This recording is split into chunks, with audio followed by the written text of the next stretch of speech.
Okay, so the left-hand one we've got here now, as I said, where your head was kind of just slightly on top of the golf ball. You were kind of leaning a bit more to the left. Now, a lot of times with irons, people do this to try and hit down the golf ball. If they hit the ground behind the golf ball, they might sort of tip their body further to the left there, okay?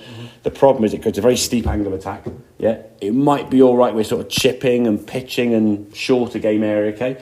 Up to a sort of 7 or 8 iron, you might be all right, but the drive can be terrible, yeah? We've got to get ourselves in a position where we do get behind the golf ball. Because of this sort of tilted position here now, as you go back, you can see in that first movement now, almost the knee and the club are kind of going back together. Yeah, there's a slide already there. Yeah. As you get to the top of the backswing here now, it's very restrictive in your backswing. Your spine angle now is very much tilted this way.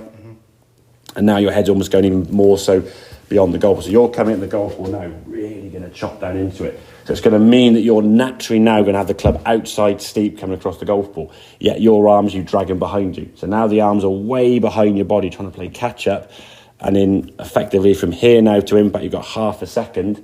You're trying to find the golf ball, which is a tough thing to do. So what we want to try and do is working on that right hip movement. So just do a few of these there now. You can see that sort of movement there now, how your right knee and the hip go backwards, I suppose, looking from the camera there. Yeah. So you're getting more of a turn. So that's what we're going to try and fit in terms of your backswing. So you're going to rehearse this over and over again. Get the sensation of how this is going to work. And then when you step to the golf ball, got those lines on there now, so you can see when you stand to the golf ball here now, there is a tilt back behind the golf ball, okay? It might feel more than it looks probably, okay? But you're getting your head now in that slightly sort of tilted position.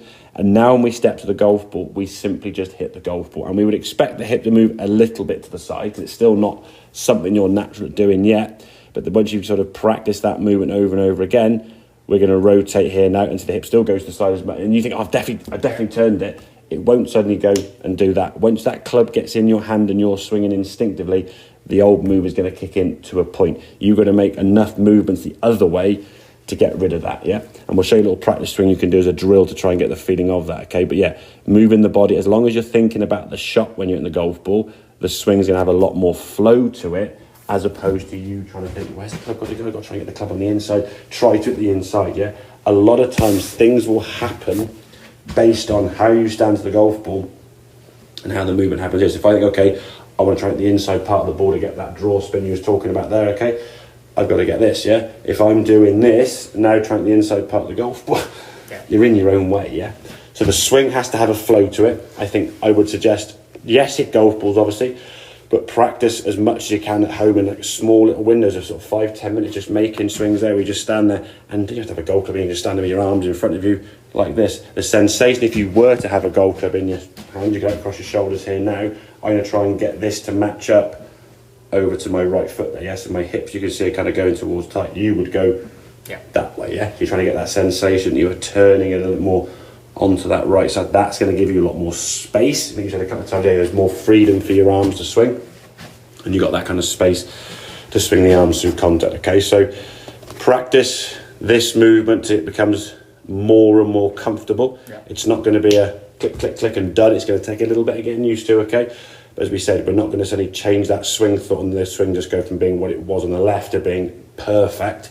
It's a process built through time, practicing the right move, just to say, to get that kind of fluency with the body, yeah? So you've got to do this, I don't know, maybe 2,000 or 3,000 times, which again, you think, oh, that's loads. But if you did it 5 minutes a day, every day, you'd probably get there in about 10, 12 days' time. So it wouldn't take forever. Yeah. It's just starting that to 2,000 times. The thought of doing that now seems massive. But if you start doing 50 a day, 100 a day, 200 and so on, it will suddenly start adding. After a week or two, you go, oh, I'm there now. And you will get more familiar with that move, okay? So it will take some practice, but the practice for me is more important than stuff you're doing at home, as opposed to just whacking ball after ball after ball there, trying to hit the ball straight. So, great. Make sense? Yes, it does. Thanks, good man. Very good.